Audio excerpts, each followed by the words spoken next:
Hi guys, today I'm making some fried cabbage. Sure, most of you know how to make fried cabbage, but in case you don't, well, here you go. And yesterday I made stuffed cabbage, and when I always talk about stretch your meal. Well, this is stretch your meal. I made stuffed cabbage, and with the rest of the cabbage, I'm doing fried cabbage today.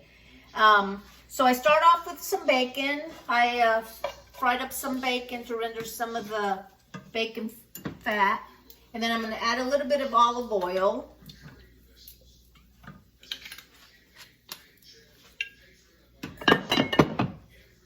I'm going to add onions. Oops.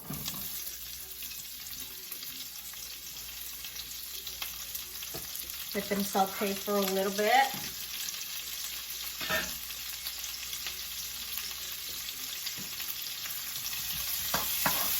And usually I would fry the bacon, or you don't have to put bacon. I don't always do bacon, but I also had bacon that I needed to use up, so I fried the bacon.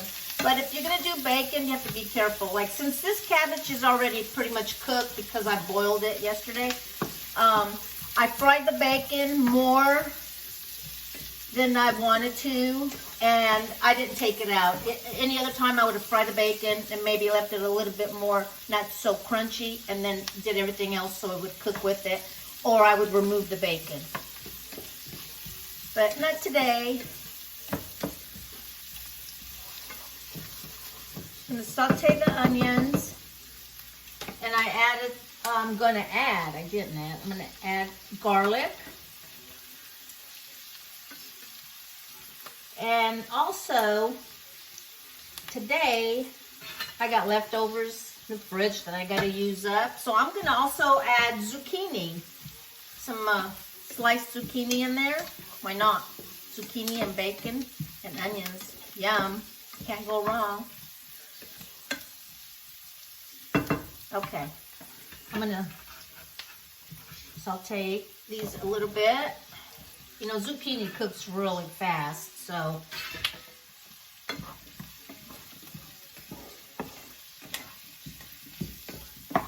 just kind of want to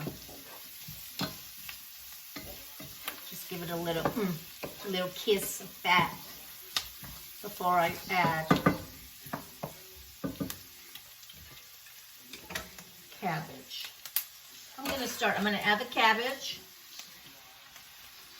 And I just took the leaves apart. They were already cooked. Most of them were cooked. As you go further into the heart of it, it's not quite as cooked, but I just took all the leaves apart. You don't have to. You can just cut it in half and then slice it. And then, however fits in your mouth. I sliced them. And now I want to stir until all the cabbage has been coated with some fat and heat, because that will help, get it to wilt down.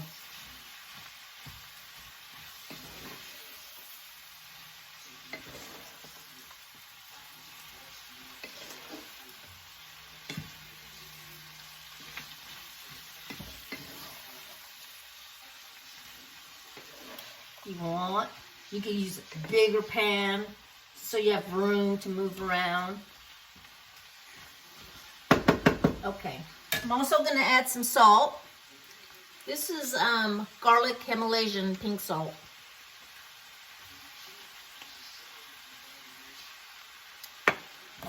The good old Tony Sherry.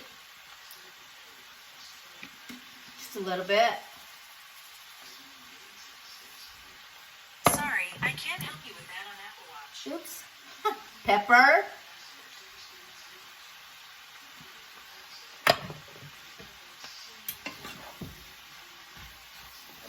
Give it a stir. And my stove is on number 5.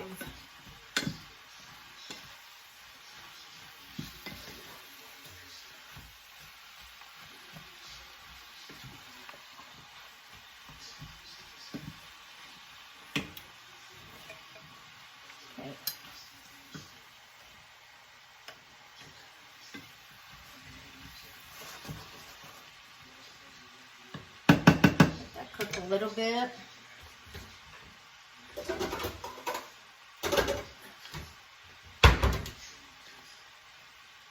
I'm gonna put the lid on just to kind of get it a little steamy and help it cook faster.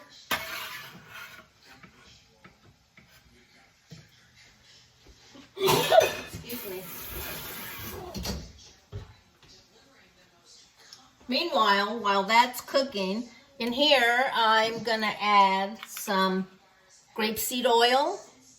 It's good for you, and it cooks to high heat. I already had some in there, so I just wanted to kind of show you guys the grapeseed oil. It can stand high heat. And then I have 2 pork chops. Aren't those beautiful? Bone in. And I already seasoned it with the Tony shrimp and some of the salt. And I did pepper. Let that heat up a little bit.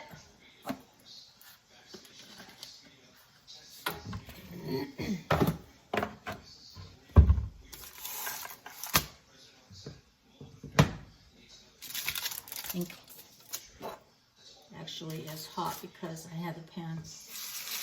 Woo, hear that? I love pork chops.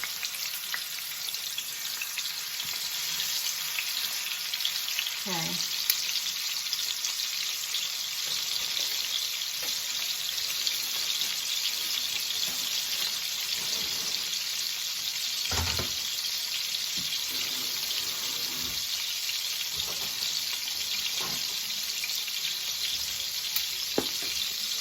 Also messy though. Check this. Yeah, when you put the lid on it, it kind of makes it steamy, and so there's liquid in there. So you want to check on it, because, I mean, yeah, you want to cook your cabbage, but you want to fry it and not boil it. So you have to kind of like play with it and almost kind of do both, but at different times.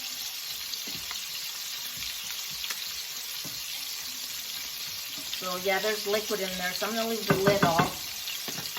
I might turn it up just a little bit, number 6. Aren't those pretty? And with this, I'm going to have the leftover rice that I had from yesterday that I added to the stuffed cabbage. This whole thing here, because the pork chops have all evolved from a different meal. So that was 2 meals out of the cabbage and 2 meals with the rice. Can't go wrong. But hey, you know, no better way to eat. Still eat really good.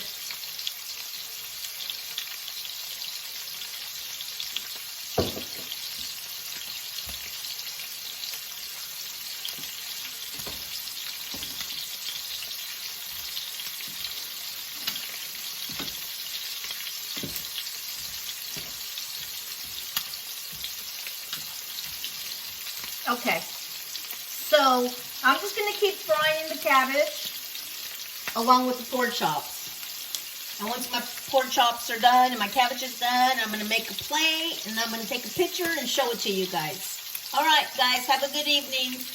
Bye. God bless.